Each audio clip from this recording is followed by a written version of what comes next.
माणगाव शिक्षण प्रसारक मंडळाने गेल्या काही वर्षात शिक्षण आणि क्रीडा क्षेत्रात घवघवीत यश मिळवले आहे. रायगड जिल्ह्यात कोठेही शैक्षणिक संस्थेचे स्वतंत्र विद्यापीठ नाही, मात्र या संस्थेला स्वतंत्र विद्यापीठाचा दर्जा मिळवून देण्यासाठी सर्वतोपरी प्रयत्न करण्याचा निर्धार माजी आमदार अनिकेत तटकरे यांनी व्यक्त केला आहे.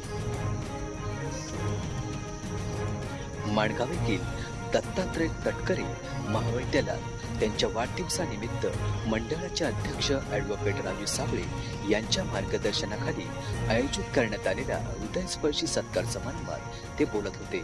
या प्रसंगी संस्थेच्या प्रगतीचा आढावा घेण्यात आला. त्यांनी संस्थेचा विस्तार योजनेबद्दल महत्त्वपूर्ण घोषणा केली.